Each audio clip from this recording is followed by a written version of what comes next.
ஜெபம். அன்பின் பரலோக பிதாவே, உமக்கு ஸ்தோத்திரம். அப்பா பிதாவே, புத்திர சுபிகாரமுள்ள என் அன்பு தகப்பனே, இந்த செப்டம்பர் மாதம் முழுவதும் எங்களை பாதுகாத்து கொள்ளுங்க அப்பா. சோர்வை நீக்கி புது பலன் தாங்கப்பா. கட்டப்பட்டவர்களின் கட்ட அவிழ்க்கப்பட்டு ஏசப்பா, திக்கற்ற பிள்ளைகளுக்கு மனம் இறங்குங்க தேவன். தேசத்து ஜனங்களை ரட்சிக்கப்படணும் அப்பா. வாலிப பிள்ளைகள் ரட்சிக்கப்படணும், சிறுவர்கள் ரட்சிக்கப்படணும், முதியவர்கள் ரட்சிக்கப்படணும். உன் சந்ததியின் மேலும் உன் சந்தானத்தின் மீதும் என் ஆவியை ஊற்றுவேன் என்றவரே, உமக்கு நன்றி ஏசப்பா. நேற்றும் என்றும் மாறாத தேவன் அப்பா. ஒருவராய் பெரிய பெரிய அதிசயம் அற்புதம் செய்கிறவர். தளர்ந்த கைகளுக்கும் தள்ளாடுகிற கால்களுக்கும் நினம் கொடுக்கிற தேவன் அப்பா. உன் வியாதியை உன்னிலிருந்து விலக்குவேன் என்றவரே, அப்பமும் தண்ணீரும் குறையாதபடிக்கு பாதுகாத்து கொள்ளுங்க ஏசப்பா. ஜெட்டிகே டிவியை நிறுவனத்திற்காக ஜெபிக்கிறோம் அம்மா. ஐயாவை ஆசீர்வதிங்க. பிள்ளைகள், சொந்த பந்தங்கள், நிறுவனத்தில் வேலை பார்க்கிறவர்கள் அப்பா, நிறுவனத்தில் இயக்கப்படும் இன்ஸ்ட்ருமெண்ட் கருவிகளுக்காக ஜெபிக்கிறோம். எந்த தடை இல்லாதபடிக்கு, பழுது அடையாதபடிக்கு, நீர் எந்த மின் தடைகள் இல்லாதபடிக்கு ஜேடிகே டிவி நிறுவனத்தை பாதுகாத்து கொள்ளுங்க ஏசப்பா. நிறுவனம் ஓங்கி வளர்ந்து பெருகி அநேக ஜனங்களுக்கு ஆசீர்வாதமாக இருக்கணும் அப்பா. ஜனங்கள் ரட்சிக்கப்படணும் சுவாமி. நன்றி அப்பா. ஒவ்வொரு மாதமும் தேவைகளை சந்திக்கணும் அப்பா. கொடுக்கிற உள்ளங்களை ஆசீர்வதிங்க. ஜேடிகே டிவியில் பேசுகிற என்னை மறைத்து நீங்கள் பேசுங்கப்பா. எல்லா துதி கன மகிமை உமக்கே செலுத்துகிறோம் இயேசுவின் நாமத்தினால். ஆமேன் ஆமேன். கர்த்தரும் இரட்சகரும் ஆகிய இயேசு கிறிஸ்துவின் இனிய நாமத்தினால் நன்றி. ஜேடிகே டிவி அனைவருக்கும் நன்றி. கர்த்தர் நல்லவர், அவர் கிருபை என்றும் உள்ளது. கர்த்தாவே சொல்லும் அடியேன் கேட்கிறேன்.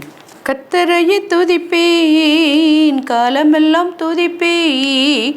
கர்த்தரையே துதிப்பேன், காலமெல்லாம் துதிப்பேன். வல்லவர் நல்லவர் கிருபை உள்ளவர் என்றே பாடுவே. நல்லவர் வல்லவர் கிருபை உள்ளவர் என்றே பாடுவேன். கர்த்தரையே துதிப்பேன், காலமெல்லாம் துதிப்பேன். நெருக்கத்திலே கர்த்தரை நோக்கி கதறி கூப்பிட்டேன். நெருங்கி வந்து குரலை கேட்டு விடுதலை கொடுத்தார். நெருங்கி வந்து குரலை கேட்டு விடுதலை கொடுத்தார். கர்த்தரையே துதிப்பேன், காலமெல்லாம் துதிப்பேன். நல்லவர் வல்லவர் கிருபை உள்ளவர் என்றே பாடுவே. எனக்கு உதவும் கர்த்தர் எனது நடுவில் இருக்கிறார். எனக்கு உதவும் கர்த்தர் எனது நடுவில் இருக்கிறார். எதிரியான அலகையை நான் எதிர்த்து வென்றிடுவேன். எதிரியான அலகையை நான் எதிர்த்து வென்றிடுவேன். கர்த்தரையே துதிப்பேன், காலமெல்லாம் துதிப்பேன். வல்லவர் நல்லவர் கிருபை உள்ளவர் என்றே பாடுவேன். எனது பலனும் எனது மீட்பும் கீதமும் ஆனார். எனது பலனும் எனது மீட்பும் கீதமும் ஆனார். நம்பி இருக்கும் கேடயமும் கோட்டையும் ஆவார். நம்பி இருக்கும் கேடயமும் கோட்டையும் ஆவார். கர்த்தரையே துதிப்பேன், காலமெல்லாம் துதிப்பேன். வல்லவர் நல்லவர் கிருபை உள்ளவர் என்றே பாடுவேன். நல்லவர் கிருபை உள்ளவர் என்றே பாடுவேன். எனது பக்கம் இருக்க எதற்கும் பயமில்லை. கடுகளவு பாவம் உன்னை அணுகாது. கடுகளவும் பாவம் என்னை அணுகாது. கர்த்தரையே துதிப்பேன், காலமெல்லாம் துதிப்பேன். நல்லவர் வல்லவர் கிருபை உள்ளவர் என்றே பாடுவேன். வல்லவர் நல்லவர் கிருபை உள்ளவர் என்றே பாடுவேன். கர்த்தரையே துதிப்பேன், காலமெல்லாம் துதிப்பேன். கர்த்தர் நல்லவர் என்பதை ருசித்து பாருங்கள். நாம் இன்று பார்க்க போகிற செய்தி, கடவுள் வல்லமை உள்ளவர். ஏசாயா 40ஆம் அதிகாரம் 31ஆம் வசனம். கர்த்தருக்கு காத்திருக்கிறவர்களோ புதுபலன் அடைந்து கழுகுகளைப் போல செட்டைகளை அடித்து எழும்புவார்கள். அவர்கள் ஓடினாலும் இளைப்படையார்கள், நடந்தாலும் சோர்ந்து போவார்கள். இஸ்ரவேல் மக்கள் பாபிலோனில் அடிமைகளாக இருந்த காலத்தில் கடவுளால் கொடுக்கப்பட்ட வாக்குத்தத்தம் இது. இந்த அடிமைத்தனம் எவ்வளவு காலம் நீடிக்கும்? இஸ்ரவேல் மக்கள் எழுப்பிய கேள்விகளுக்கு ஏசாயா 40:27ஆம் அதிகாரம் பதில் கொடுக்கும் வண்ணம் இந்த வாக்குத்தத்தம் ஏசாயா தீர்க்கன் மூலம் உரைக்கப்பட்டு இருக்கிறது. கடவுள் வல்லமை உள்ளவர். சோர்ந்து போகிறவர்களுக்கு பலன் கொடுக்கும் கர்த்தர். கடல் நீரை தன் உள்ளங்கையில் அளந்தவர். வானத்தை தன் விரல்களில் சாண் அளவால் அளந்தவர்.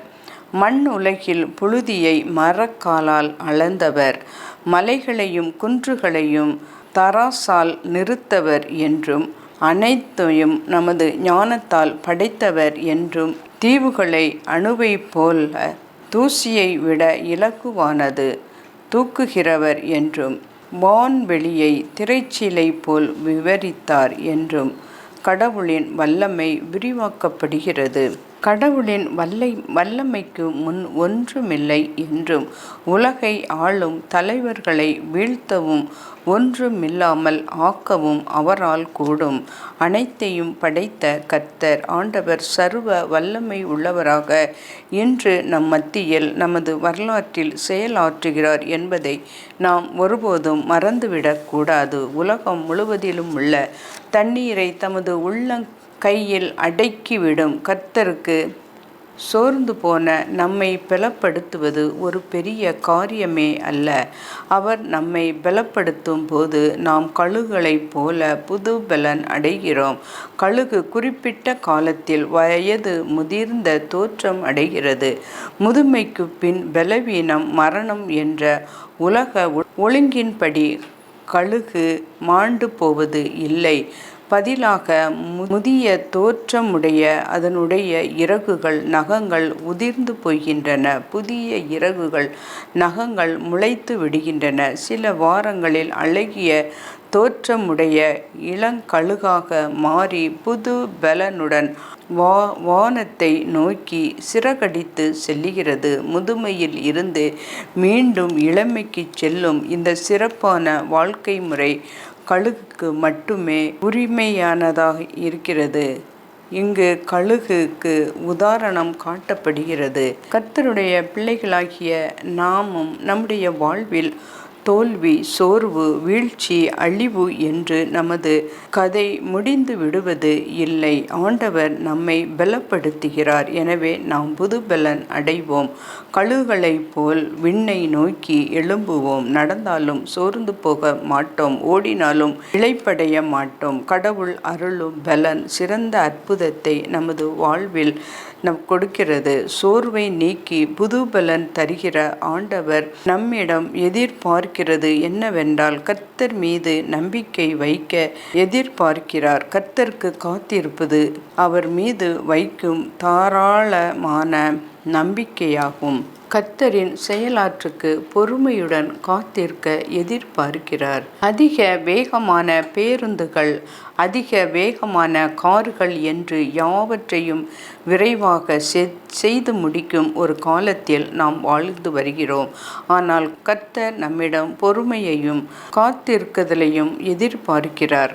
முன்னால் சிவந்த சமுத்திரம், பின்னால் எகிப்தின் சேனை என்று இஸ்ரவேல் மக்கள் நெருக்கப்பட்ட பொழுது கர்த்தர் முழுவதும் பலத்த கீழ்காற்றினால் சமுத்திரம் ஒதுங்கும்படி செய்து அதை வறண்டு போக பண்ணினார். ஜலம் பிளந்து பிரிந்து போயிற்று. கர்த்தர் எண்ணியிருந்தால் ஒரே வார்த்தையில் சமுத்திரத்தை இரண்டாக பிரித்து இருக்கலாம். ஆனால் கர்த்தர் முழுவதும் செயலாற்றி சமுத்திரத்தை பிரித்தார். ஏன் இந்த தாமதம்? ஏன் விடியும் வரை கர்த்தர் காத்திருந்தார்? இதற்கான விடை நமக்கு தெரியாது. இஸ்ரவேல் மக்கள் செங்கடலை பத்திரமாக கடந்தும் எகிப்தின் சேனைகளின் செங்கடலில் மூழ்கி அமிழ்ந்ததும் வரலாறு ஆகும். கர்த்தர் செயலாற்றும்படி அவருடைய வேலைக்காய் காத்திருப்பது மிக அவசியம். பாபிலோனின் அடிமைத்தனத்தில் சோர்ந்து போய் இருந்த இஸ்ரவேல் மக்கள் கூட்டத்திற்கு புத்துயிர் அளிக்கும் செய்தி ஏசாயா மூலம் கொடுக்கப்பட்டது. இஸ்ரவேல் மக்களின் சோர்வை நீக்கியிருக்கும் என்பதில் சந்தேகம் இல்லை. அதே நேரத்தில் கோரேஸ் ராஜாவை எழுப்பி பாபிலோன் ராஜாவை தோற்கடித்து பாபிலோனில் அடிமையாய் இருந்த இஸ்ரவேல் மக்களை விடுவித்து எருசலேமில் தேவாலயம் கட்ட உதவி செய்ய வைத்திருக்கிறார். ஒரு அந்நிய ராஜாவை எழுப்பு தனது வார்த்தையினால் மாத்திரம் அல்ல, தனது செயலினாலும் இஸ்ரவேல் மக்களின் சோர்வை நீக்கி ஒரு புதிய வரலாற்றை உருவாக்கினார். இந்த சர்வ வல்லமையுள்ள கர்த்தரின் கரத்திற்குள்ளே நாம் அர்ப்பணித்து இந்த மாதத்திலேயும் இந்த புதிய மாதத்திலேயும் நிறைவான ஆசீர்வாதத்தை பெற்றுக்கொள்ள கர்த்தர் நமக்கு துணை செய்வாராக. பிலிப்பியர் 4ஆம் அதிகாரம் 4ஆம் வசனம். கர்த்தருக்குள் சந்தோஷமாய் இருங்கள்.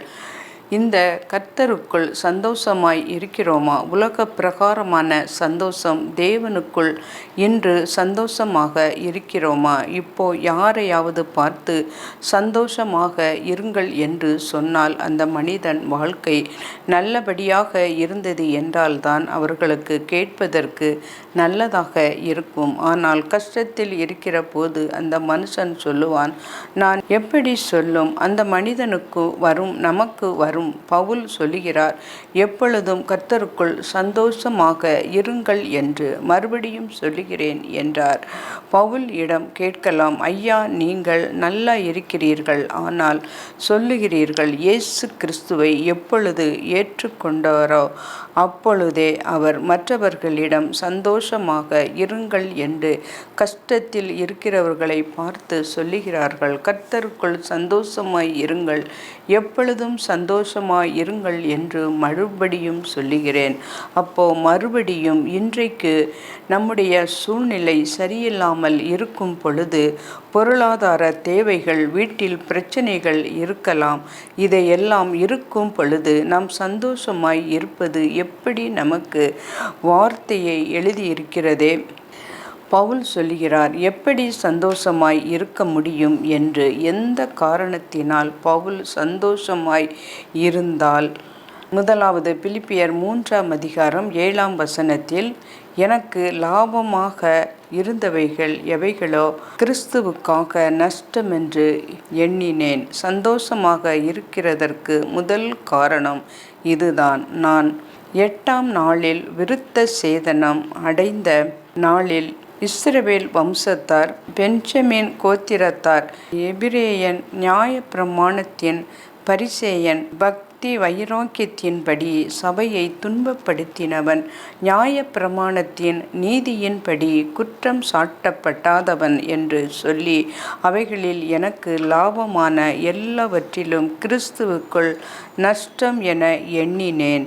எப்படி கஷ்டத்தின் மத்தியில், உபத்திரவத்தின் மத்தியில் சந்தோஷமாய் இருக்கிறார்கள்?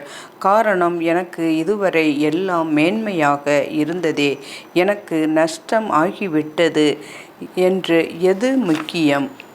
இயேசு கிறிஸ்து நமக்கு முக்கியமானவராக இருந்தால் என்னால் இந்த உலகத்திலே எவ்வளவு கஷ்டம் வந்தாலும் சந்தோஷமாக இருக்கலாம். உலகத்தில் உள்ள சந்தோஷம் வேறு, தேவனுடைய சந்தோஷம் வேறு. கர்த்தருக்கு என்று வாழ்பவர்களுக்கு மரண பயம் இல்லை.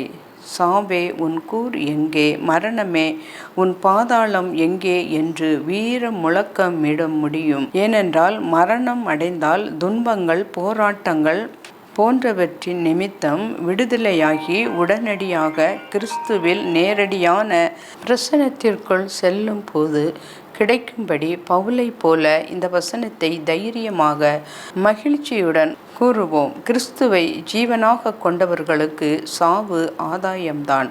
ஒரு கர்த்தருடைய பிள்ளை தன்னுடைய சரீரத்தை விட்டு பிரியும் பொழுது உடனடியாக கிறிஸ்துவுடன் இருக்கும்படி செய்கிறான். பவுல் சில காலம் வாழ்வதற்கு ஒரு நோக்கம் இருந்தது. தான் உயிரோடு இருக்கிறது மற்றவர்களுக்கு பயன் தரும் என்பதற்கே கிறிஸ்தவர்களுக்குள்ளே எவ்வளவு சண்டைகள், பூசல்கள், வழக்குகள் என்பதை பார்க்கிறோம். தங்களுக்குள் சண்டை போடுவதை விட்டுவிட்டு சாத்தானின் சதிகளை எதிர்த்து சாத்தானின் வலையில் மாட்டிக்கொண்டு இருக்க விடுவிப்பதே சரியாகுதல். கிறிஸ்துவுக்காக பாடுபடுவது ஒரு சிறந்த பேர் ஆகும். கிறிஸ்துவ வாழ்க்கை என்பது உபத்திரவங்களும் பாடுகளும் போராட்டங்களும் நிறைந்ததாகும். உலகத்தை ஜெயித்து கிறிஸ்து நம்மோடு இருக்கிறபடியால் உபத்திரவங்களை மேற்கொள்ளுவோம். மென்மேலும் பரிசுத்ததற்கு பாடுகளை கர்த்தர் அனுமதிக்கிறார். கர்த்தருடைய பிள்ளைகளுக்கு ஒற்றுமையுடனும் அன்புடனும் கர்த்தருடைய மகிமைக்காக வாழ வேண்டும். மேலும் நாம் ரட்சிக்கப்பட்ட நோக்கங்களில் ஒன்றான கிறிஸ்துவின் புண்ணியங்களை மற்றவர்களுக்கு அறிவிக்கும் செயலில் ஈடுபட வேண்டும். எனவே தேவனிடம் தேவ தியானத்திலும் தனி ஜெபத்திலும் நெருங்கி இருந்தால் அவரது சித்தப்படி நாம் செய்வதற்கும் தேவன் வழிநடத்துவார். அதற்கான விருப்பத்தை அவர் தருகிறபடியால் நாம் மகிழ்ச்சியோடு அவற்றை செய்வோம். என்னை பின்பற்றுங்கள் என்று பவுல் கூறும்போது மற்றவர்களுக்கு நாம் கூறத்தக்கதாக நம்மை மாற்றும் கர்த்தாவே கிறிஸ்து வந்து மறுரூபப்படுத்த போகிறபடியால் கர்த்தருக்குள் நிலைத்திருங்கள். நம்முடைய சுதந்திரமும் சாந்த குணம் மற்றவர்களுக்கு தெரியும் வண்ணமாக இருக்க வேண்டும். நமக்கு தேவையான போராட்டங்கள் உண்டு. அவற்றுக்காக நாம் கவலைப்படுவது தேவையற்றது. ஏனென்றால் ஸ்தோத்திரத்தோடு கூடிய ஜெபத்தினால் தேவனுக்கு நமது நிலையை தெரியப்படுத்த வேண்டும். தேவன் நமது ஜெபங்களுக்கு பதில் அளிப்பார். நாம் தவறாக ஜெபிப்பதால் இல்லை என்று பதில் வரும். நாம் மிகவும் அவசரப்படும் பொழுது அவர் ஏற்ற நேரத்தில்தான் பதில் அளிப்பார். அவர் உடனடியாக அவர் சமாதானத்தை அருளுவார். மேலும் நமது கவலைகளை மேற்கொள்வது அது போதுமானது. மேலும் சகலமும் நன்மைக்கு ஏதுவாக வழி நடத்துவதோடு நாம் வேண்டிக் கொள்கிறதற்கும் நினைப்பதற்கும் அதிகமாக தருவார். எபேசியர் 3:20-21 முட்டையை கேட்டால் தேளை தரமாட்டார். தேளை கேட்கும்போது தேளை தராமல் முட்டையை தருவார். நமது எண்ணங்களில் தூய்மை காணப்பட வேண்டும். நமது நிலைமைக்காக முறுமுறுக்காமல் திருப்தியுடன் வாழ வேண்டும். விசுவாசமாக வாழ்ந்து தேவனின் பணியை செய்யும் பொழுது, தேவனுடைய பணிக்காக கொடுக்கும் பொழுது நமது தேவைகளை தேவன் பெரிய அளவில் சந்திக்கிறார். பரலோகத்தில் ஒவ்வொரு மனிதனுக்கும் கணக்கு உண்டு. பலர் தங்கள் பாவ வாழ்க்கையால் தேவனுடைய கோபத்தை சேர்த்து வைக்கின்றார்கள். சிலர் தங்களுக்கு வெகுமதிகளை சேர்த்து வைக்கின்றனர். யாவற்றுக்கும் பலன் உண்டு.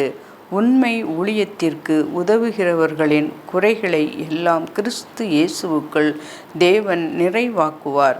சாதாரணமாக அல்ல, தமது செல்வத்தின்படி மகிமையிலே நிறைவாக்குவார். நம்மை எதற்கு தெரிந்து கண்டாரோ அதையே நிறைவேற்ற நாம் ஆசையாக தொடர்வோமாக. பழையவற்றை மறந்து நாம் என்ன செய்யலாம், எப்படி வாழலாம் என்று நாடி பரம அழைப்பின் லக்கை நோக்கி தொடர்வோமாக. லக்கை இல்லாத வாழ்க்கை மிகவும் சாபமான பொருளற்ற வாழ்க்கை ஆகும். கிறிஸ்துவுக்குள் தேவன் உங்களை அழைத்த பரம அழைப்பின் பந்தய பொருள் ஒன்று நமக்கு உண்டு. விட்டு விடாமல் அதை பெற்று கொள்வதற்காக தொடருங்கள். ஆண்டவரே, நம் வாழ்க்கையில் உமக்கு என்றும் மற்றவர்களுக்கு என்றும் நான் செய்வதற்கு என நீர் நியமித்திருக்கும் ஒன்றையும் நான் இழந்து விடாமல் செய்து முடிக்கும்படி என்னை கிருபையினால் காத்து வழி நடத்தும். என்னை பின்பற்றுங்கள் என்று பவுல் கூறுவது போல மற்றவர்களுக்கு கூறத்தக்கதாக என்னை மாற்றும் கர்த்தாவே. நான் நீதி உள்ளவன் என்கிறவர்கள் ஏமாற்றம் அடைவார்கள். இயேசு எனக்காக மரணம் அடைந்தார் என்றும் நீதிக்காக பிழைத்திருக்கிறார் என்றும் நம்பி அவருடைய நீதியை மட்டுமே காத்து கொண்டு விசுவாசத்தால் அந்த நீதியை பெற்று கொள்ளுகிறவனே தேவ நீதி உடையவன் ஆவான். அடுத்து நம் பரம்பரை சாபங்கள் கிறிஸ்தவர்களுக்கு கிடையாது. நம் குடும்பத்தில் சில பிரச்சனைகள் தீராது இருக்கும் போது ஒருவேளை அது சாபமாக இருக்கலாம். ஆனால் கிறிஸ்துவை தெய்வமாக ஏற்றுக்கொண்ட பிறகும் பழைய சாபம் தொடர்கிறது என்று எண்ணுகிறது வேதத்திற்கு எதிரான ஒரு நம்பிக்கை. யாத்திராகமம், எண்ணாகமம், எரேமியா ஆகிய புஸ்தகங்களில் தகப்பன் செய்தவர்க்காக தேவன் சந்ததியை விசாரிப்பார் என்று வசனம் உள்ளது. இதை அடிப்படையாக வைத்து கிறிஸ்தவர்களுக்கு பரம்பரை சாபம் உண்டு என்கிறார்கள். ஆனால் பழைய ஏற்பாட்டில் உபாகமம், எரேமியா, எசேக்கியா புஸ்தகத்தில் தகப்பன் செய்த பாவத்திற்கு தேவன் தண்டிக்க மாட்டார் என்றும் அவனவன் செய்த பாவங்களுக்கு அவனவனுக்கு மட்டும்தான் தண்டனை கிடைக்கும், பாவம் செய்கிற ஆத்துமா சாபம் என்று தெளிவுபடுத்துகிறது. ஆகையால் முதலில் குறிப்பிட்ட வசனத்தை வைத்து கொண்டு பரம்பரை சாபம் என்று நிரூபித்து கொண்டு இருக்கிறார்கள். ஒவ்வொரு மனிதனும் செய்த பாவத்திற்கு தண்டனை உண்டு என்று வேதம் சொல்லுகிறது. இதில் ஒரு குழப்பமும் இல்லை. ஆனால் அப்படி பார்க்கும்போது எல்லா மனிதர்களும் பாவம் செய்வதுதான் அதற்கு ஏற்ற தண்டனையும் உண்டு. இதுதான் நமக்கு இருக்கிற சாபம். இந்த சாபத்தை நீக்குவதற்காக இயேசு சிலுவையில் தண்டனையை ஏற்றுக்கொண்டு நமக்காக பரிகாரத்தை செய்து முடித்து விட்டார் என்று கலாத்தியர் 3:13 பார்க்க முடிகிறது. நாம் செய்த அனைத்து பாவத்திற்கும் நமக்கு மன்னிப்பு கொடுக்கப்பட்டது. அதற்கு பிறகு சாபம் நமக்கு தொடர்ந்து வருகிறது என்பது தவறு. யோவேல் 8:36 இயேசு சொல்லுகிறார், குமாரன் உங்களை விடுதலையாக்கினால் மெய்யாகவே விடுதலையாவீர்கள் என்று. அப்படி என்றால் இயேசுவை ஏன் தெய்வமாக ஏற்றுக்கொண்ட பிறகும் என் குடும்பத்தில் பொருளாதார பிரச்சனை, நோய்களும் தீரவில்லையே என்று நாம் கேட்கலாம். இந்த இடத்தில் ஒரு முக்கியமான உண்மை, அவரை ஏற்றுக்கொண்டால் எல்லா பிரச்சனைகளும் தீரும் என்று இயேசு சொல்லவில்லை. நோயிலிருந்து விடுதலை, பணப்பிரச்சனையிலிருந்து விடுதலை, நவீன கால கவர்ச்சி உபதேசங்கள், தேவனுக்கு பிரியமாக வாழ்ந்தவர்கள் பலர் தங்கள் வாழ்க்கையில் பலவித துன்பங்களை அனுபவித்தும் மரித்தும் இருக்கிறார்கள். வேதத்திலும் ஆதாரம் உண்டு, சரித்திரத்திலும் ஆதாரம் உண்டு. இயேசுவை நம்புகிறவர்களுக்கு பாவ மன்னிப்பும் பரலோகத்திலும் நித்தியத்தின் வாழ்வும் உண்டு என்றுதான் வேதம் சொல்லுகிறதே தவிர மற்றபடி உலகத்திலுள்ள வாழ்க்கையைப் போல இன்ப துன்பங்களில் கலந்ததாகத்தான் இருக்கும். நம் பிரச்சனைகள் தீர்வது இல்லை என்றும் பிரச்சனை இல்லை. நம்ம குடும்பத்தின் வாழ்ந்த வாழ்க்கை முறை, நம்முடைய பழைய வாழ்க்கை முறை, இவைகளை பற்றி பிரச்சனை இருக்கலாம். அவைகள் தீர வேண்டும் என்று ஜெபிப்பது நல்லதுதான். தொடர்ந்து ஜெபிக்கும் பொழுது அந்த பிரச்சனை சாபம் என்று நினைக்கும்போது தேவனோடு வைத்துள்ள உறவை பாதிக்கும். பாரம்பரிய சாபங்கள் உண்டு என்று விசுவாசித்தால் மட்டும் போதாது, அந்த சாபங்கள் நீங்க ஜெபிக்க வேண்டும். அப்பொழுதுதான் விடுதலை கிடைக்கும் என்று உபதேசத்தை கேட்டு ஜெபித்து விடுதலை அடையாமல் இருக்கிறோம். இயேசுவை இரட்சகராக ஏற்றுக்கொண்டும் சாபம் போகவில்லை, பின்பு ஜெபித்தும் போகவில்லை. பிறகு என்ன செய்வது என்றால் உபவாசம் பண்ணுங்கள் என்பார்கள். பிறகு காணிக்கை செலுத்துங்கள் என்று பொருத்தனை செய்யுங்கள் என்பார்கள். இது இப்படியே தொடர்ந்து போய்க்கொண்டே இருக்கும். ஆகவே சாபத்தை நம்பும் போது தேவனுக்கும் நமக்கும் கடைசி வரை உறவு சமாதானமாகவே இருக்காது. இயேசுவை இரட்சகராக ஏற்றுக்கொள்ளும் பொழுது தனிப்பட்ட பாவங்கள், ஒருவேளை பெற்றோர் செய்த பாவம் தண்டனையும் தொடர்கிறதே என்றால், ஒரு பக்தன் சொல்லுகிறார், நான் உம்மை நோக்கி கூப்பிட்ட நாளில் நீர் அணுகி பயப்படாதே என்றீர். புலம்பல் 3:57 நான் பயத்தோடு கலக்கத்தோடு கூப்பிட்டேன். இன்றைக்கு ஆண்டவரை நோக்கி கூப்பிடுகிறோம். பயப்படாதே, நான் இருக்கிறப்போ என்ன பயம் என்று நம் ஆண்டவர் சொல்லுகிறார். பெற்றோர் செய்த பாவத்திற்கு நமக்கு தண்டனை கொடுப்பாரா? நிச்சயம் அப்படி செய்யவே மாட்டார். தேவன் நம்மோடு இருப்பதை அறிந்து எதை குறித்தும் கவலைப்படாமல் சந்தோஷமாகத்தான் சமாதானத்தோடு வாழுவோம். எப்பொழுதும் நாம் கர்த்தருக்கு முன்பாக சிறுமையும் எளிமையும் ஆனவன் என்று நாம் நம்மை தாழ்த்தும் பொழுது கர்த்தரோ நம்மேல் நினைவோடு இருப்பார். கெட்டவனுக்கு ஏன் நல்லதாக நடக்கு என்றும் ஆசீர்வாதமாக இருக்கிறான் என்று நாம் கேட்கிறோம். கர்த்தராகிய ஆண்டவர் சொல்லுகிறது என்னவென்றால், இதோ நானே என் ஆடுகளை விசாரித்து அவைகளை தேடி பார்ப்பேன். விசுவாசத்தை துவக்குகிறவரும் முடிக்கிறவருமாய் இருக்கிற இயேசுவை நோக்கி நமக்கு நியமித்து இருக்கிற ஓட்டத்தில் பொறுமையோடு ஓடக்கடவோம். ஆண்டவர் இயேசு இந்த உலகத்தில் இருந்த நாட்களில் ஒரு முறை அவர் கடலின் மீது நடந்தார். சீஷர்களோ படகு ஒன்றில் சென்று கொண்டு இருந்தார். சீஷனாகிய பேதுரு ஆண்டவரை போல நானும் கடலில் நடக்க வேண்டும் என்று விரும்பினான். கடலில் நடக்க ஆரம்பித்த பொழுதோ அவன் காற்றையும் அலைகளையும் கண்டு பயந்து போனான். ஐயரே, அமிழ்ந்து போகிறேன் என்று ஆண்டவரை நோக்கி கதறினான். அப்பொழுது அவர், அற்ப விசுவாசியே, ஏன் சந்தேகப்பட்டாய் என்று கடிந்து கொண்டு கரம் நீட்டி தூக்கி அவனை காப்பாற்றினார். ஆடு மேய்த்து கொண்டு இருந்த தாவீதை ஒரு தேசத்திற்கு ஆசீர்வாதமாக மாற்றினார். அடிமையாக கொண்டு போன வாலிபனை தானியேல் தேசத்திற்கு மாற்றினார். தாய் தகப்பன் இழந்த ஒரு ஏழை பெண்ணை எஸ்தர் 127 நாடுகளுக்கு ராணியாக மாற்றி ஆசீர்வதித்த தேவன் நம் வியாபாரத்தில் மனுஷனை நம்புவதை முதலில் விட்டுவிட வேண்டும். கர்த்தரை நம்பு, அவர் உன் வேலையை ஆசீர்வதிக்கும்படியாக செய்வார். தேவன் நமக்காக பயன்படுத்துகிறார். ஆனால் நம்முடைய நம்பிக்கை கர்த்தர் மேல் இருக்க வேண்டும். ஆண்டவரே, நீர்தான் என் நம்பிக்கை. நீ விசுவாசித்தால் தேவனுடைய மகிமையை காண்பாய். பிரியமானவர்களே, இயேசு கிறிஸ்துவின் நாமத்தில் எப்பொழுதும் சந்தோஷமாய் இருங்கள். இயேசுவோடு நடக்கிறவர்கள் எதை குறித்தும் பயம் வேண்டாம். அவரோடு கூட இருந்து என்ன செய்வார் என்று தெரியும்.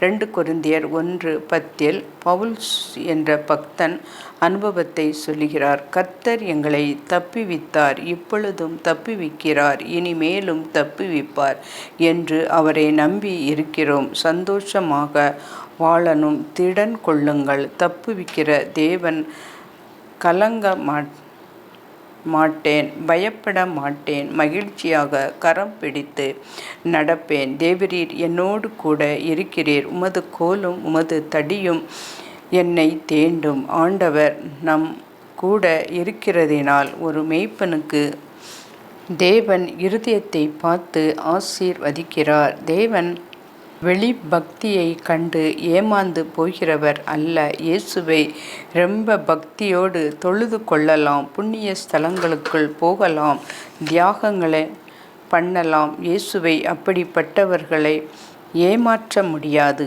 அப்படிப்பட்டவர்களுக்கு இயேசு ஆதரவாக இருக்க மாட்டார், ஆசீர்வதிக்கவும் மாட்டார். தேவன் இருதயத்தை பார்த்து ஆசீர்வதிக்கிறவர்.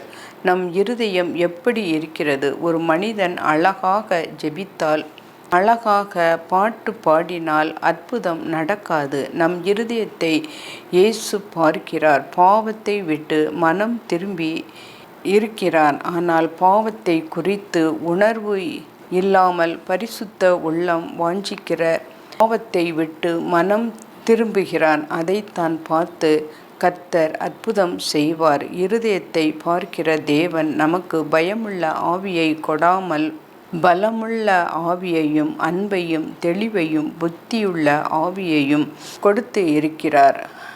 நான் உன்னோடு கூட இருக்கிறேன், மரித்தாலும் இரத்தம் சிந்தி பரலோகத்தில் இயேசுவோடு இருப்பேன் என்ற நிச்சயம் உள்ளவர்களாக இருக்க வேண்டும். மரணத்தை குறித்து பயப்படுவது இல்லை. கிறிஸ்தவர்கள் பயமற்றவர்களாய் வாழ வேண்டும். எந்த சூழ்நிலையை குறித்தும் நம்முடைய தேவன் போதும் என்பதற்கும் அதிகமானவராக இருக்கிறார். நம்மை சுற்றி வரும் மற்றவர்களுக்கும் நாம் ஒரு ஆசீர்வாதமாய் வாழும்படி நம்மிடம் போதும் என்கிறதற்கும் அதிகமாய் இருக்க வேண்டும் என்று தேவன் விரும்புகிறார். அவருடைய வார்த்தைக்கு கீழ்ப்படிந்து நாம் வாழ தீர்மானிக்கும் பொழுது நாம் செல்லும் இடமெல்லாம் ஆசீர்வதிக்கப்படுவோம். கர்த்தர் நம் அனைவரோடும் கூட இருப்பாராக. ஆமென்.